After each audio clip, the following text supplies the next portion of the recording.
You've heard the word Caucasian. You've seen it on forms, demographic charts, and census boxes. But have you ever stopped to ask, where does that word even come from? What is Caucasian actually referring to? It traces back to the Caucasus, a region tucked between the Black Sea and the Caspian Sea, a place where continents meet, where languages collide, and where history runs deep and often bloody. This isn't just a geographic footnote. The Caucasus is one of the most ethnically diverse, politically complex, and historically contested regions in the world. And yet, most people outside the region know almost nothing about it. So let's change that. Let's explore the Caucasus, its people, its geography, its languages, its conflicts, and why it still matters today. The Caucasus sits at the border of Eastern Europe and Western Asia. Depending on who you ask, it belongs to both, or to neither. Running through the heart of the region is the Greater Caucasus Mountain Range, home to Mount Elbrus, the highest peak in Europe at 5,642 meters. Snow-capped, rugged, and ancient, these mountains have long been both a natural barrier and a cultural bridge. To the north of the range lies part of Russia, including regions like Chechnya, Dagestan, North Ossetia, and several others, collectively called the North Caucasus. To the south you'll find three independent nations: Georgia, known for its mountains and wine; Armenia, with its ancient churches and deep Christian roots; and Azerbaijan, rich in oil and Islamic culture.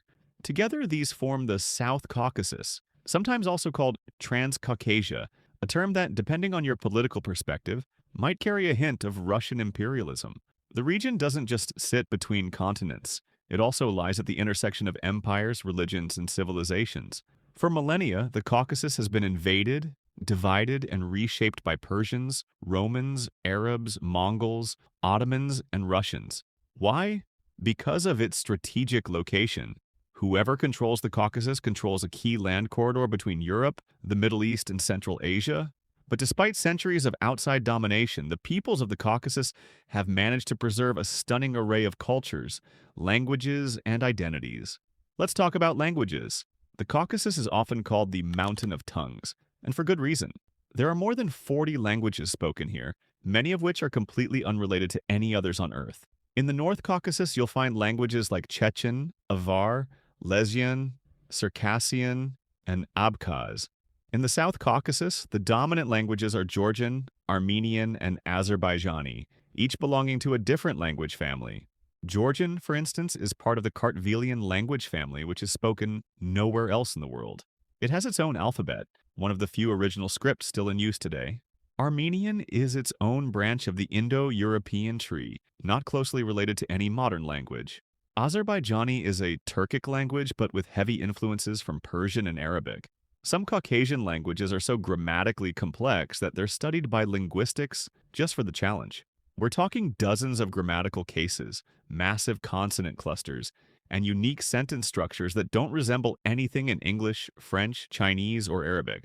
But this diversity hasn't made life easy. The Caucasus has also been a hotbed of conflict, especially in the last 2 centuries.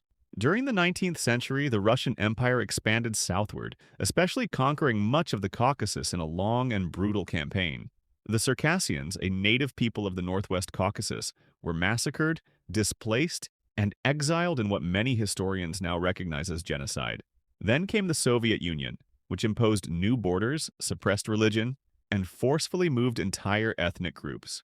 Under Stalin, entire populations, including Chechens and Ingush, were deported to Central Asia overnight. When the Soviet Union collapsed in 1991, old tensions boiled over. Armenia and Azerbaijan went to war over Nagorno-Karabakh, a mostly Armenian region within Azerbaijani borders. Tens of thousands died, and over 1 million people were displaced. That war officially ended, but flare-ups have continued most recently in 2020, with a brutal 6-week war that changed the map again. Meanwhile, Georgia fought wars with Abkhazia and South Ossetia, 2 breakaway regions that now exist as Russian-backed pseudo-states. In 2008, Russia invaded Georgia in a brief war that sent shockwaves through Europe. And in the North Caucasus, Chechnya declared independence from Russia in the 1990s, sparking 2 bloody wars that devastated the region. Today, Chechnya is ruled by a pro-Kremlin strongman, but resentment simmers beneath the surface. Religion, too, adds layers of complexity. The North Caucasus is predominantly Sunni Muslim, but with deep Sufi traditions and rising Salafi influence. Armenia and Georgia are Christian. In fact, they were among the first nations in the world to adopt Christianity as a state religion, long before Rome. Azerbaijan is Shia Muslim, but largely secular, thanks to decades of Soviet influence. There are also smaller communities of Yazidis, Jews, Assyrians, Zoroastrians, and others, making the Caucasus a miniature model of religious pluralism, and at times tension. And yet, despite the politics and pain, there's incredible warmth in daily life here.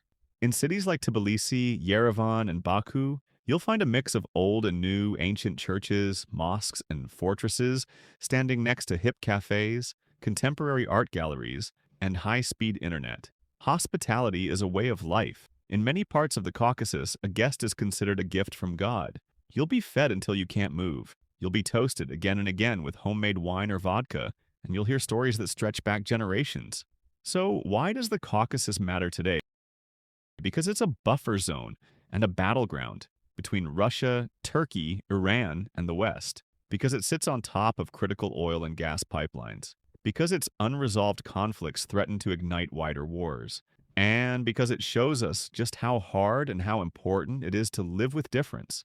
The Caucasus is more than just a name misapplied on forms.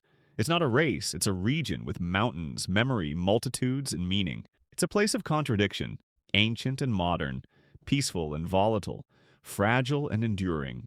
This is the Caucasus. Complicated? Yes. Misunderstood? Constantly, but absolutely worth knowing. And now that you know a little more, what would you explore first? Let me know in the comments. Like and subscribe if you've enjoyed this video. And as always, thank you so much for watching.